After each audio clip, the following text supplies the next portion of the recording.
Приветствую всех гостей, слушателей. Кто сейчас в чате может отметить, кто есть, чтобы я видел, поприветствовал вас. Ну, конечно, у меня там как бы сегодняшняя передача разделена на два таких варианта. Первый вариант – это о золотом запасе, как говорится, о империи зла. Потому что золотой запас империи зла, как говорит Советский Союз, он куда-то весь и практически испарился. Ну, там много всяких слухов шло об этом, версий множество. Но также одну из версий, это я вам представлю. Конечно, расследования были по этому поводу очень большие, достаточно серьезные. Так до сегодняшнего дня это все покрыто глубокой тайной. Это тайна в прямом смысле, потому что все свидетели, кто оказались живые свидетели вот именно на тот момент и чуть позже, все, по крайней мере, 4 прямых свидетелей высшего уровня, все почему-то выпрыгнули с окна. Как ни странно. Так, вот тут приветствует нас Ларри, по-моему. Так, мир Божий вам, нам мир советует, ну и также мы его поприветствуем. Кто еще отметить?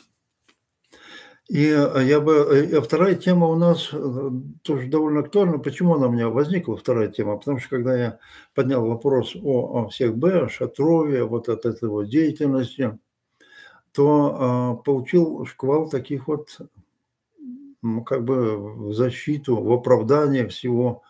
И даже не просто в оправдание, а обвинение, что я там на святого Божьего человека вот, лишнее наговариваю, что совсем это не так, они его лично знают, это все это неправда, это благословенный муж Божий, который трудился на ниве Божией во благо и прочее, прочее, прочее. И, ну, я давно знал, это по роду моей деятельности была как бы вот такая вот обязанность знать вот эту ситуацию. Я знал, что такое всех Б, начиная от его образования до конца. Кто его возглавлял, чем они занимались, откуда они взяли, все это я знал. И для того, чтобы осветить вот этих вот людей, я просто взял одного человека. Ну, там не один будет фигурировать, но сам одного, Карева, который был первый, так сказать, вот возглавлял, начиная, по-моему, с 1944 года по 1971 год, вот эту организацию всех Б. Там, основанная на протоколах, на документах, говорит о его второй личности. Я вам говорил, что у всех у них ни одно лицо, ни одна биография. Вот. Когда надо было показать одно лицо, у них оно есть. Вот второе, третье, за границей одно, в церкви у себя второе, в пятом управлении и уполномоченной религии у них третье лицо. Они в 3 лицах. И я вот 2 лица и покажу. У Шатрова тоже, вот вы его возьмите, я уже говорил об этом, повторяться не буду. В интернете наберите, ничего за него не найдете, ничего, кроме какой он был благословенный проповедник, писатель религиозный, какие он книжки назидательные писал, вот это вы найдете. Больше ничего. За него раньше была информация, вся она зачищена кем? Вот попробуйте зачистить информацию за себя. Я посмотрю, как у вас получится. А там зачистили. Вот поэтому я, конечно, хотел бы, чтобы вы подсказали, с чего начать. То ли вот золотого запаса империи зла, вот это фонда империи зла, на котором сейчас Россия, в общем-то, пользуется и на плаву держится. Или же начать вот, что такое всех Б и вот этот весь процесс. Вот еще, Олег, тут вышел, но почему-то пропало сообщение. Ну, в дальнейшем, может, появится. Ну и так я тогда начну, так как предложений нет, я начну тогда, наверное, вот с этого феномена. Я уже говорил об этом как-то в одной из передач, что на Россию практически обрушился весь коллективный Запад. И вдобавок к коллективному Западу, ну, там санкции, там вот это всякие ограничения, там торговая, практически фронт торговой войны и прочие ограничения, там трубу взрывают газовую, там одну, там вторую, в общем, там диверсии. Полным ходом все это идет. Все, Россию обложили со всех сторон. С одной стороны, коллективный Запад, ну, то есть Европейский Союз, с другой стороны, США, Канада, Тихоокеанская сторона – это Австралия, Япония, Южная Корея, ну и дальше там Норвегия, там и прочее, прочее, прочее. Там. Россия на плаву. Мало того, что она на плаву, у них еще уровень ВВП не то что не падает, вот, он наращивается. Ожидали, что там вообще он пойдет в минус. Оказалось, что с каждым годом у него наращивается ВВП. Если у Запада там 1-1,5% это уже достижение, вот взять Европейский Союз. Но 2% это вообще там это заоблачные мечты. В России до 3. 2, 2,5, до 3 и больше в некоторых отраслях. Как? С чего? Ограничено. В банке все кругом порезано, кругом все санкции. Каких только там санкций нет. И на чего только нет. Но там еще так можешь на воздух еще. И на солнце еще, на солнечные лучи санкции. А на все есть. На все. Откуда? Нефть ограничивают, газ там взрывают, диверсии производят, кругом санкции, там торговать за доллары нельзя. На танкерный флот наложили санкции, кто там будет, тоже санкции, кто там через третьи лица, там и третьим лицам санкции, все. Ну, это, кажется, уже петля.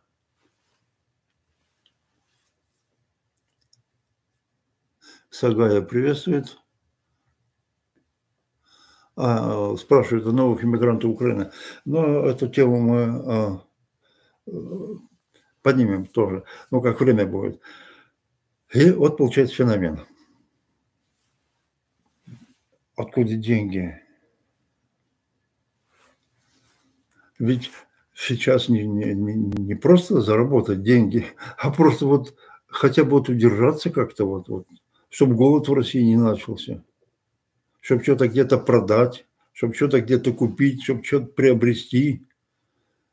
Ведь за время вот этой перестройки, во время вот этого вот правления Ельцина, уже не говорю, во время правления Путина все продавалось, все раздавалось там друзьям.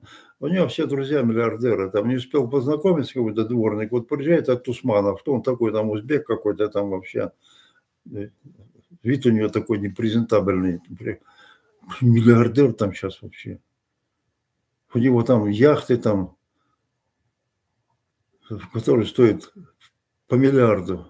Откуда вот этого вот узбека там, какого-то гастарбайтера? А он, оказывается, осчастливил Путина тем, что женился на какой-то тренер, знакомая Путину по то ли по фигурному катанию, то ли по гимнастике, что-то такое там. Вот все его заслуги. Заслуга сейчас быть дружком Путина, быть соседом Путина. Вот, еще там где-то. Кто за ним там портфель. Или взять вот этого Абрамовича. Ну, кто он был? Ну, вообще никто звать его никак. Там вот кто-то появился там. Там через эти аферы, там афера на афере, аферы на афере. Миллиардер, губернатор Чукотки. И не один раз. Там оборовал, там стащил, там присвоил. Все, сейчас живет в Англии и прочее. Мало того, что в каких-то переговорах там по обмену пленными каким-то боком стал участвовать там. Вопрос. Но я еще, когда был последний раз в 2007 году в России, и там у меня такая вот беседа была с Людмилой Алексеевой, ну, вы знакомы с ней, кто вообще-то занимается вопросом прошлого, истории, движения там правозащитного, диссидентского, движения вот это вот за миграцию и прочее. Фамилия Алексеева там фигурирует во многих местах, тем более она была выслана из Советского Союза, как и Нобелевский лауреат Солженицын. Только Нобелевский лауреат Солженицына выслали в 70, по-моему, в начале 76-го года, а ее выслали в начале 77-го. Вот разница такая у них. И Солженицын получил Нобелевскую премию, она была кандидат.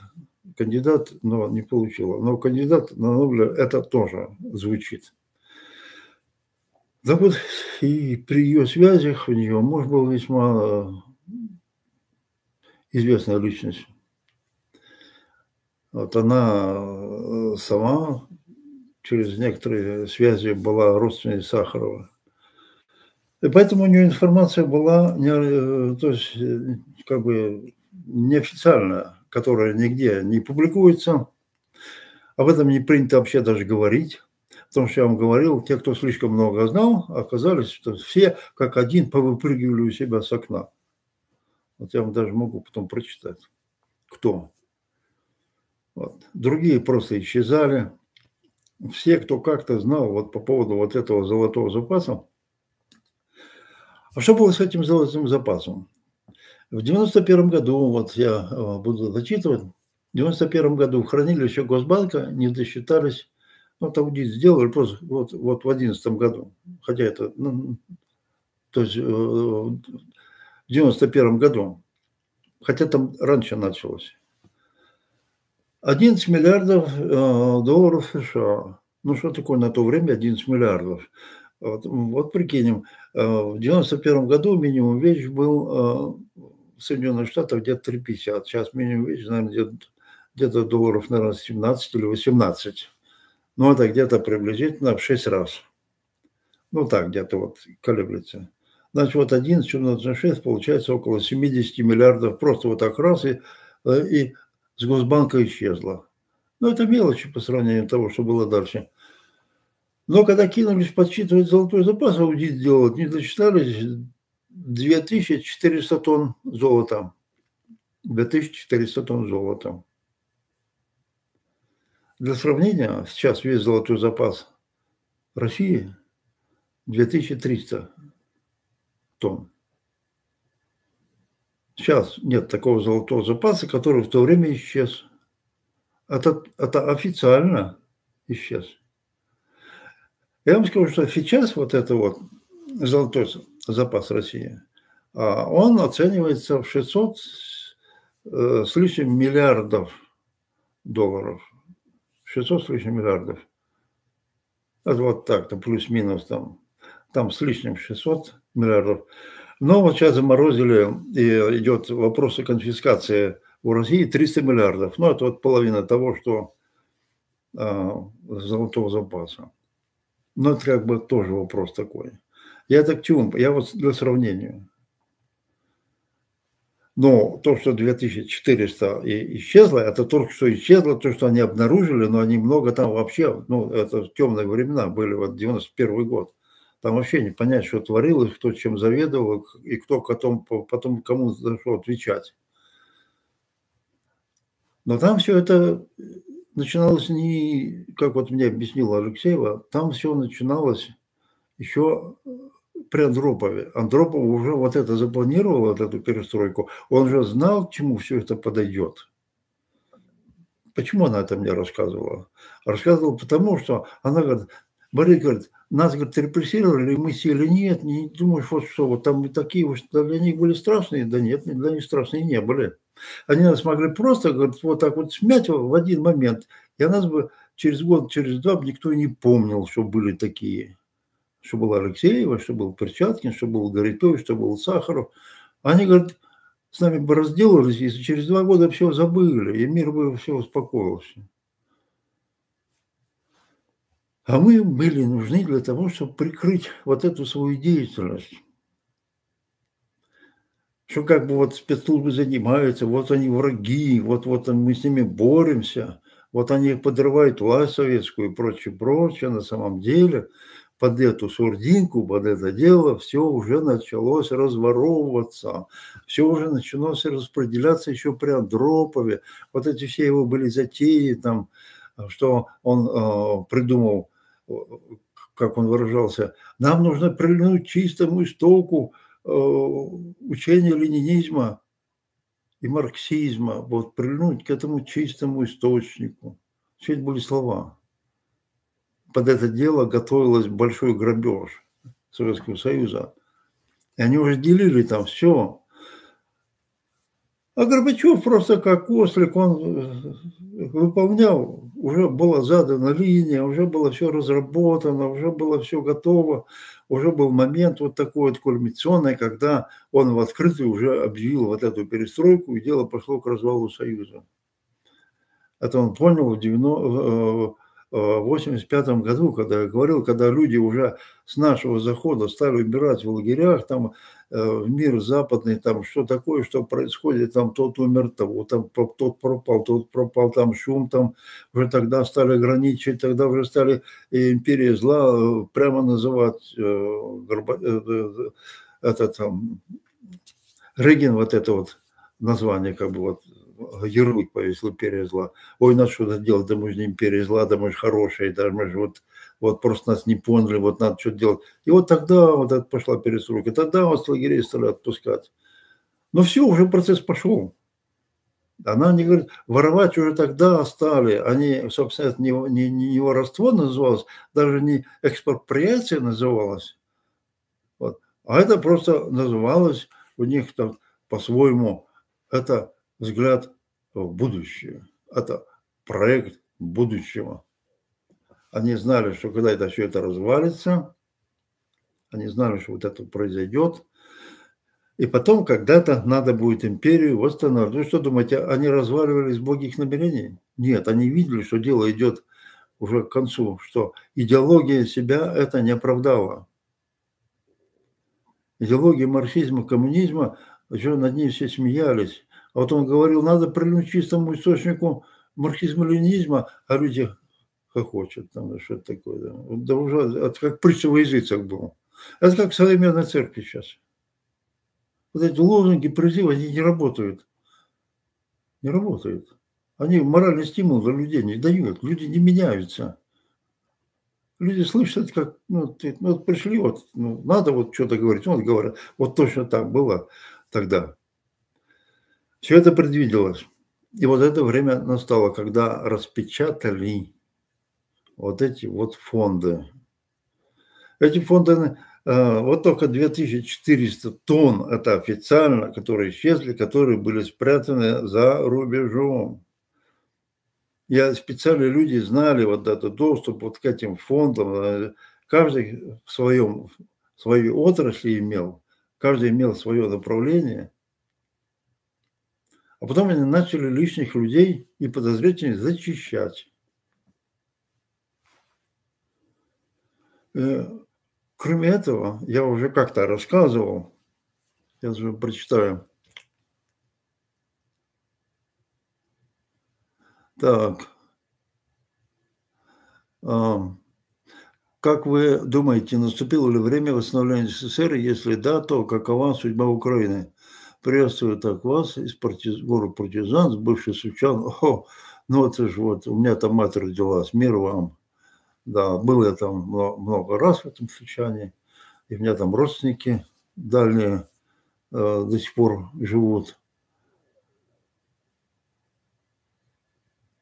Почему Россию обложили, ибо Россия войной напал на Украину. Но я об этом и говорю. Я об этом и говорю, что вот этими санкциями, но они, как выяснилось, не особо работают. Вот все вроде бы как, вот вы вернули к этой теме, все обложили, оно не работает, это уже ну, не работает.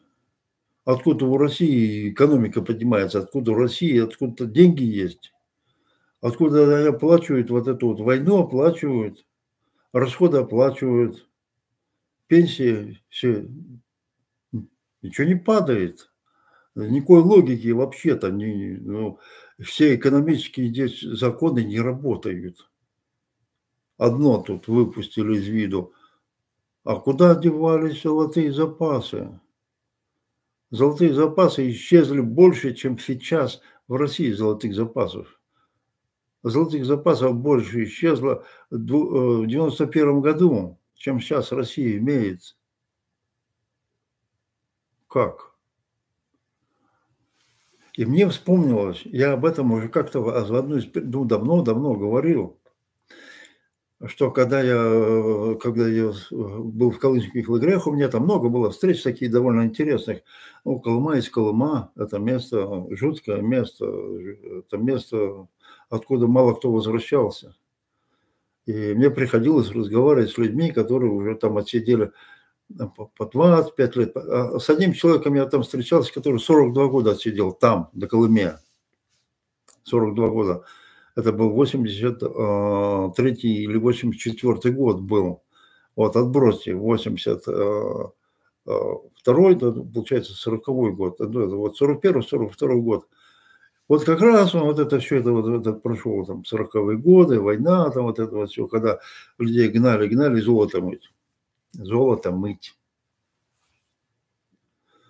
И вот как они рассказывают, тогда золото днем и ночью, даже ночью мыли под светом факелов, под светом, освещая кострами, там, прожекторами, кто как. Мытье золота, вот это не прекращалось ни днем, ни ночью. Там были такие плантации золотые, что, ну как вот кто мыло рассказывали, что находили слитки золота там с кулак. И говорит, в неделю раз, говорит, точно вот такие попадались слитки. А так, говорит, вот эта мелочевка, как их называли, таракашки, там, ну, такие небольшие, там, с мизинцем, с ноготь, там, говорит, это шапкой греби. Днем и ночью мыли зэки. Одни умирали, другие гнали. Там вот эту вот дорогу строили. Я в лагере на 47-м километре, по-моему, был. Вот это лагерь был, куда пригоняли, судно приходит, зэка выгружают и туда. А потом рассортируют, и колонны идут, пешком идут, и строят по ходу дороги. Вот эти вот на золотые прииски. В основном все золото там было, прииски. И вот эти вот этапы приходят, бесконечные вереницей, и уходят в небытие. Практически уже оттуда никто не возвращался. И как там я уже говорил, все дороги, говорит, копни там, говорит, там на человеческих костях все. А куда это золото все шло? Так вот, один там мне рассказывал, у него такая была кличка Почтальон Печкин, почему-то. Ну, это долгая история рассказывать. Ну, вот такая у него была кличка. И еще там один, ну так, проговаривались. И вот их этап пришел, и как-то разговорились, чай вот пили так. Я говорю, а откуда ты с этапа пришел? Он говорит, да вот там называют место, лагерь. Ну, я спрашиваю, чем вы занимались? А он говорит, мы там, в этом лагере мы ничем не занимались, там заниматься нечем. Нас просто возили, говорит, там мы занимались, ну, и так что-то замолчал особо. Я говорю, а что там было, если там работы особой не было? Ну, говорит, нет, там лес варили, но там, говорит, ползоны не там работали. Ну, а потом проговорились, мы, говорит, ремонтировали и приводили в порядок старые сталинские лагеря и восстанавливали шахты. Я говорю, ну-ка расскажи, это неинтересно. Но он рассказывает, говорит, вот лагерь, в котором я работал, нас привозили туда, говорит, привозят вокруг ни души, ни поселков, ничего. Подъезжаем, ворота, колючая проволока, забора, вышки, все. Бараки, но в лагере никого нет. Лагерь пустой. Нары, все. Лагерь готов принимать в любое время. Я говорю, а лагерь большой? Он говорит, огромный лагерь. Я, говорю, думаю, что там возможно приблизительно в месяц, ну, говорит, вот по моим подсчетам, по баракам, говорит, возможно до 100 тысяч. Я говорю, ничего себе, что ты фантазируешь, это же какая территория? Да, территория огромная. Я говорю, а что им там делать? Шахты, говорит, там, шахты. Я говорю, а что там добывают? Ну, то, что я, говорит, знаю, то там, говорит, добывали, как он назвал, какой-то кассетерит. Я не знаю, что это такое. Надо будет по интернету проверить, если я правильно произношу. Там, говорит, огромные залежи. Вот это говорит, очень ценный. Вот этот металл, минерал. Он не знал, что. Но там, говорит, вот это все, шахты открыты. В какое-то время, говорит, их там добывали при Сталине. И почти весь его отправляли за границу.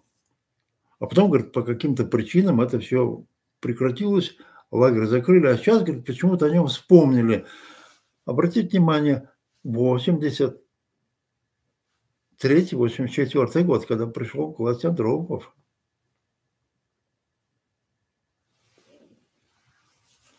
Что там добывали и что там сейчас добывают, возможно, или будут добывать, вот это вопрос. И куда это все шло? И куда все шло, зэки всегда, там вот старые зэки, кто сидели, они что же не... Ну ладно, человек сидит день, 2, 3, 5, там год сидит, 2.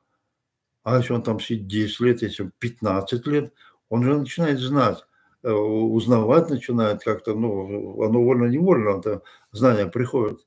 Столько-то моет золото, куда оно уходит, кто приезжает, куда его забирают.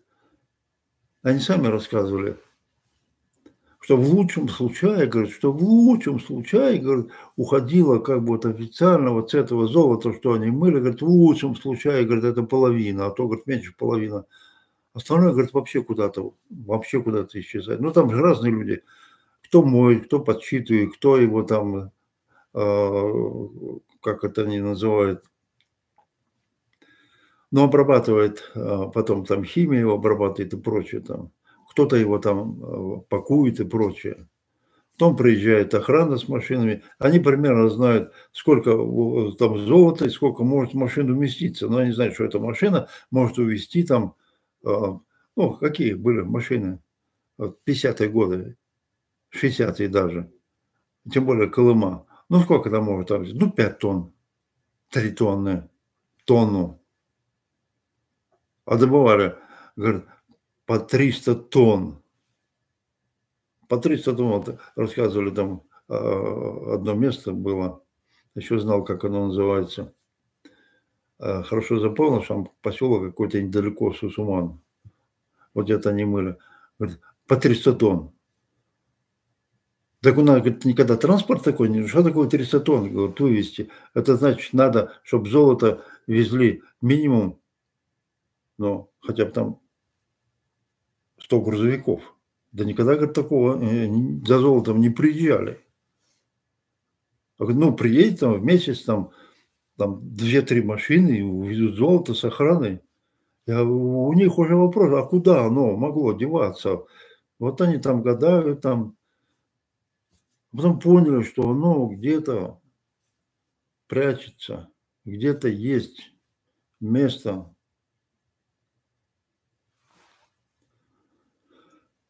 А кроме этого, там все отлично знали, что между Соединенными Штатами и Советском Союзе перешейк, там всего там Берингов пролив. Там, как рассказывали те, кто туда был, местные жители, когда, говорит, начиналась пурга, они, говорит, запрягают собак, а собаки уже тренированные, ложатся в эти сани, и собаки пошли через пролив по льду на Аляску. И, говорит, смотришь, там вещи с Аляски, ну, с Америки, там, этого года, там, прошлого года, откуда, чего, оттуда. Но там много всяких было версий, там и на Аляску переправляют, и туда, и сюда. На самом деле никто этого не знает и не узнает и сейчас, потому что это знание смертельное. Но почему именно Путин оказался? Ведь там претендентов много было, очень много. А почему Путин какой-то там портфеленосец этого Собчака? Ну, правда, он был полковник КГБ. И вот бывший ГБшник, который был на услугах у этого Собчака, вдруг ни с того ни с сего в одночасье становится директором ФСБ. И вдруг через какой-то период становится премьер-министром России. Откуда взялся чего? И вдруг этот маленький, плюгавенький человечек становится президентом. Тогда многих этот вопрос напряг, что тут не то. Ну, там, говорит, Березовский, это моя работа, другой, это моя работа. Никто не знает, откуда, чьи силы его туда вытолкнули. И почему сразу же Россия встала на дыбы. Он Россию поставил на дыбы.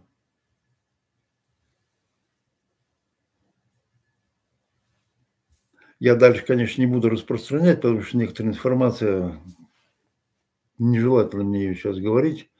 Хотя я ее поставил, эту информацию, мне уже там позвонили, некоторые говорят, слушай, говорит, Борис, лучше ты эту тему, не надо ее. Я говорю, а почему? Ну, не надо, ты понял, почему? Не надо. Ну, они намекнули. Тебя уже один раз траванули в России. Как раз вот в этом 2007 году. А меня Алексеева предупреждала, ни в коем разе один не путешествует по России, ни в коем разе. Я говорю, да как, КГБ нет? КГБ нет, все есть, только называется по-другому. По-другому называется, но все есть. И все работает. Ничего не остановилось. И вот когда мы сидели, пили чай, у нее день рождения был, звонок раздается. Она говорит, ой, звонок, сейчас я возьму трубку. Потом на меня говорит, фу, ничего себе, говорит, показывает. Она, да, Владимир Владимирович, спасибо. Какой там Владимир Владимирович? Благодарю вас, да. Ну, будет время, да, я не против, да. Путин, говорит, позвонил, поздравил с днем рождения. Приглашает.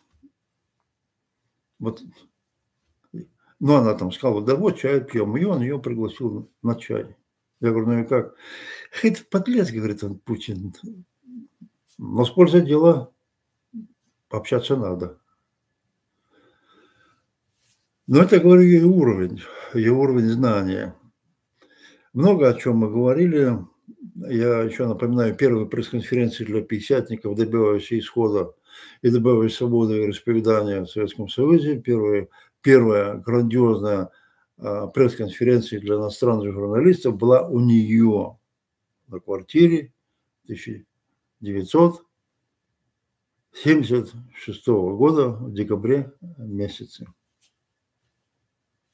После этого ее выслали из Советского Союза. Не посадили, не рискнули, как и Солженицына.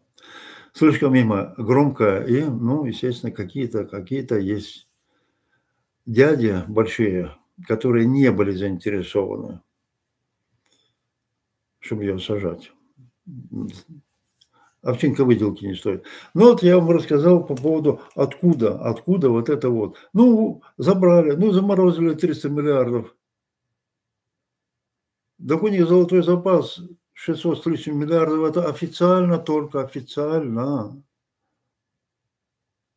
Не тот, который сейчас в России, нет, не тот, а тот, который исчез. И тот, который сейчас работает.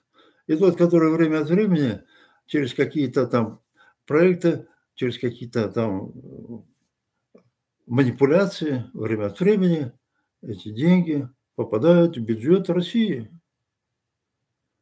И никто не знает. А если кто-то знает, их уже в живых давно нет. А Путин говорил как-то, его фраза, я вот не помню, как-то он выразился, что, ну, кто против него, их уже нет, а кто есть, то те далече. Намекнул. Кто слишком много знал, тех нет. А что-то есть, то они далеко. Поэтому Путин центральной фигурой, вот как бы незаметная, вот серенькая, вот такая вот уже тогда был. Что он просто вот так вот взяли дядю и поставили президентом. Какого-то бывшего полковника, какого-то человека, который на побегушках у Собчака. Да нет, он не на побегушках был. Он время высиживал. Ждал, когда его придет время. А ему сказали: Владимир Владимирович, спокойно посидите, взирайте на события. И особо не надо вам светиться прежде времени. Когда надо, мы вас сами засветим. И вот почему так получается? Обратите внимание, по Конституции 2 срока, как у Ельцина было 2 срока, он ушел. А это какой 5-й срок уже? И что в мире там как-то санкции вот на это ложат, не признают. Вот хоть одни выборы в России не признали, вы вспомните, а? Я не помню. За Зеленского вот говорят: о, вот если сейчас вот он не будет выбор, то это мы его не признаем, там не признаем, вот эту Конституцию нарушил. За Путина хоть раз вы это слышали?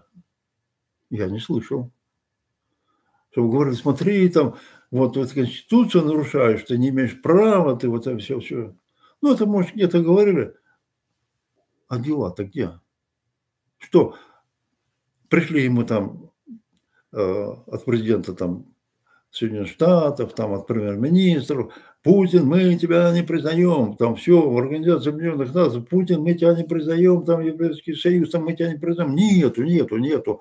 Разговоры одни. Вот мы там то, все, нет, все, Путин. Почему? Глубинное правительство. А мировое правительство об этом не слыхали?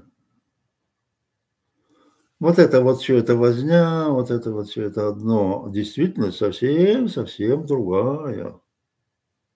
Совсем другая.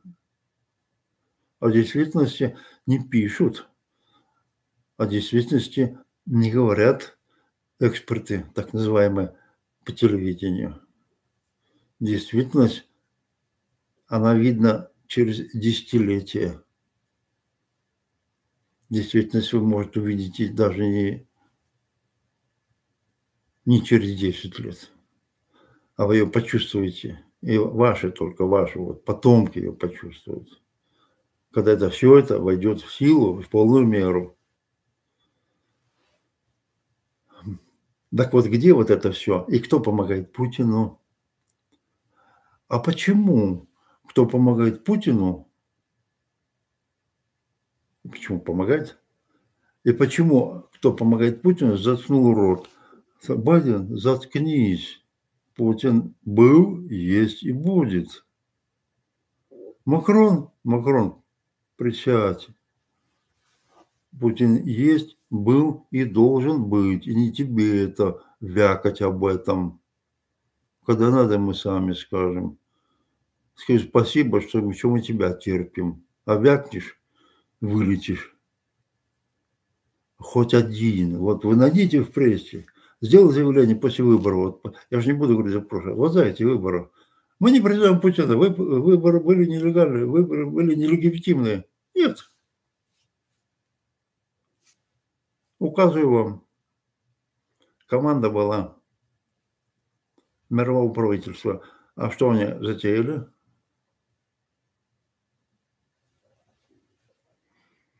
Идет перестройка масштабная. И в первую очередь, я вам скажу, тихой, вот так сказать, вот тихой сапой, как говорится, тихой сапой, приручает христианство отказаться от принципов. Ведь в первую очередь, что в человеке? Чтобы вот человека совратить, чтобы человека сбить с истинного пути, что? Ему нужно подкинуть ложные ценности, ложную идеологию. И только когда он примет эту ложную идеологию, ложный путь, ложное представление о мироустройстве, ложное представление о морали, становится другой человек. Я уже вам говорил, идеология. Идеология. И опять же повторю, вот возьмите, Турция современная, центр исламского мира, практически идеологи. А ведь еще буквально в историческом прошлом, не так давно, это был центр христианства. Это была Византийская империя, где проходил Никейский собор, и прочие соборы проходили. А это центр ислама. Пришел ислам, другая идеология, другая культура. Христианство исчезло. Второе. Взять Индию. Откуда взялся Пакистан, Шри-Ланка там и прочее? Откуда они взялись? Не было их. Ислам пришел туда. И появился Пакистан. Один народ, один язык, одна культура. Идеология разная. Вот о чем я вам говорю, извините.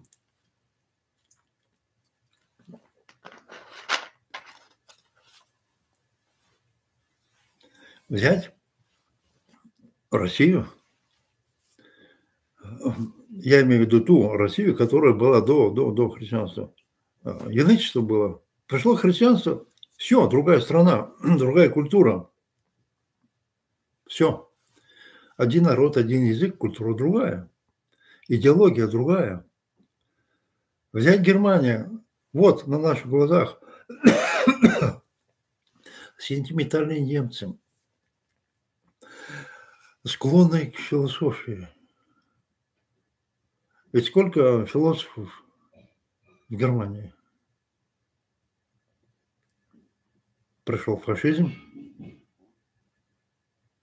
За 5-6 лет другая страна. Идеология. А кто мешал христианству? Они его выкосили, которые не могли приручить. Они его просто выкосили и в концлагеря отправили. Другая идеология пришла на смену. Идеология Ницше там и прочее. Коммунистическая идеология то же самое. Православная Русь и прочее. Пришел коммунизм, идеология. Все, той страны уже нет, уже другая страна. Все.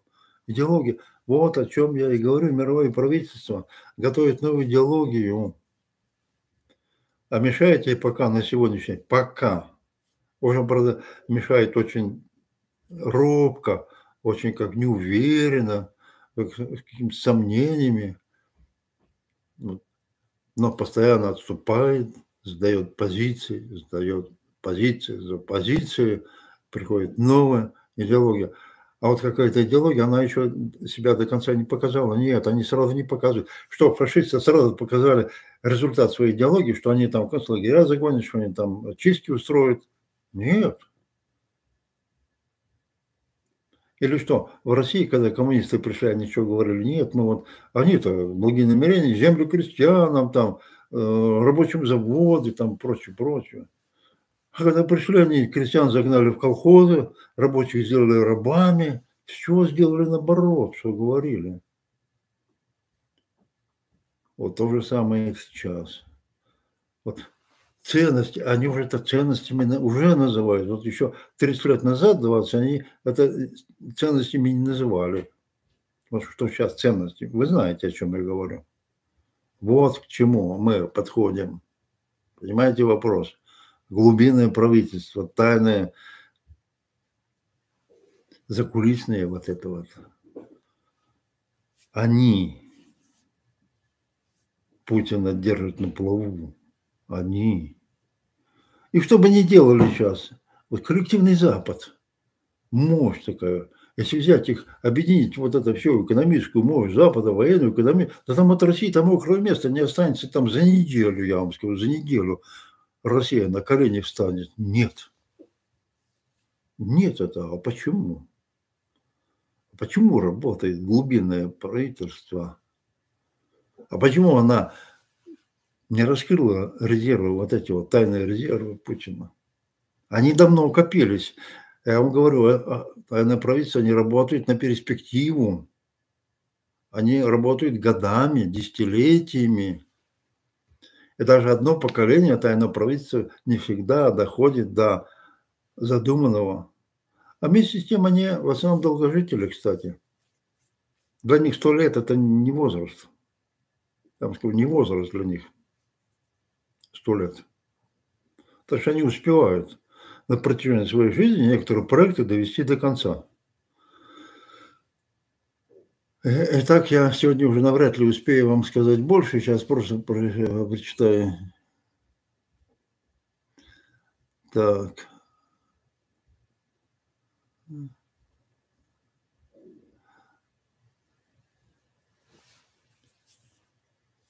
Ну, тут по поводу Украины. Ну, по Украине это один и тот же проект. Ведь еще Бжезинский говорил в свое время, без Украины Россия империей быть не может. А с другой стороны, интеграция, я вам одно скажу, вот приоткрою как бы вот для вас. Вот почему? Они знают, что без Украины Россия не империя. Так? А почему они не сыграют? Вот, я уже вам говорил, вот те деньги, которые Украина сейчас дают на войну с Россией, вот этих денег хотя бы дай там, ну, я уже не говорю там половину, но вот говорю хотя бы вот четвертую часть. Украина это была бы сейчас не вторая Франция, она была бы первой в Европе государством. Да, первая в Европе была бы по уровню жизни, и войны не надо было. Но говорю, сейчас бы, чтобы попасть в Украину,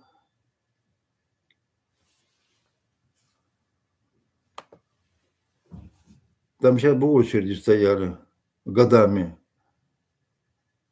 чтобы попасть на Украину на работу или как-то, а не наоборот. А почему это вот не делается? На войну, пожалуйста, сотни миллиардов, да, да, да. На экономику нет, денег нету.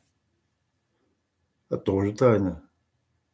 А почему на России они перекрывают, вот так перекрывают, но не то перекрывают, не то перекрывают. И они знают это и допускают это. Я, конечно, не думаю, что они хотят восстановления Советского Союза, не думаю, но что-то за этим стоит глобально. У нас откровения кое-какие были, а я о многих откровениях сейчас не говорю, рано об этом еще говорить. Но приблизительно удар, я вот вам сейчас ждите удара по идеологии, по христианской идеологии. Запад, в чем его сила?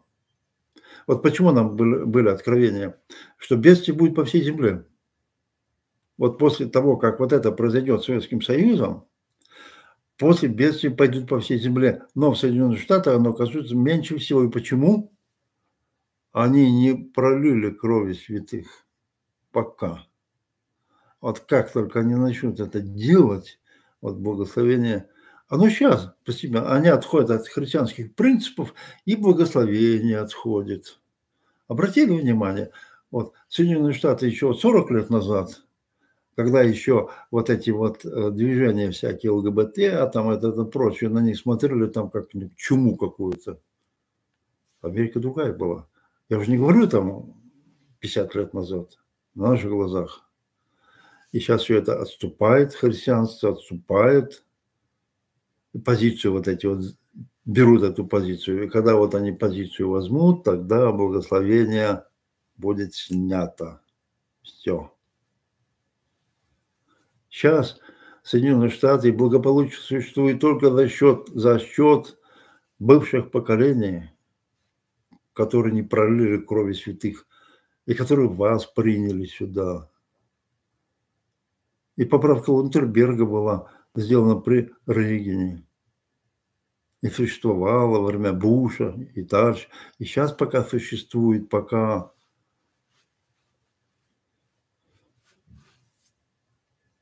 И вот это будет сигнал. Но пока, я вам говорю, за счет бывших вот предшественников, Америка еще распространяется, благословение, пока распространяется, но уже не в той мере. Итак, братья и сестры, я уже не успеваю вам сказать по поводу вот этого Карева и прочее. Там очень интересный материал, просто у меня нет времени. Я, возможно, завтра вас посвящу. Я просто прочитаю из документов, прочитаю из высказывания вот этого Карева, из протоколов зачитаю, что он говорил, как он учил, подготавливая почву. Он там такая фраза есть, он талантливых людей вызывает, там проповедников, там еще, и говорит, тебя еще не вызывали, но куда? Ну вот там вот, да нет ничего, вызовут, и тебе предложат сотрудничество, тебе предложат подписку, да, ты не отказывайся, подписывай, сотрудничай. И он там инструктирует, как, что. В смысле так, что все стучат, и тебе предложат, и ты это делаешь, и все это делают. А если не сделаешь, на тебя настучат. И тогда уже ты не будешь не только там проповедником или пресвитером, тебе хор даже не доверит, если ты не дашь подписку. Вот это записано его, когда это было, какой был протокол, все это есть. А вместе с тем, он там был писатель, он там был такой благословенный. Да когда он там проповеди говорил, к нему очередь устраивалась потом, чтобы он благословил их. Это слова. А дела были совершенно другие. В сталинское время он уже выезжал на Запад за границу в 1953 году. Еще Сталин был живой, он уже ездил по загранице. Когда люди по лагерям, тысячи по лагерям сидели. Это я вот коротко вам рассказал, о чем будет Акария. Там документы, протоколы, все это есть. Числа, там, имена, все. Итак, сегодня я заканчиваю. Да благословит вас Бог. Пишите комментарии, ставьте лайки. Что вы хотели услышать, пишите. Ну, в общем, мне зачитывать, это просто время терять, я потом зачитаю, для себя возьму это на заметку. Итак, благословляйте друг друга, молитесь друг за друга, консолидируйтесь, знакомьтесь через чат, как там, и будем создавать виртуальное общество. До следующей встречи.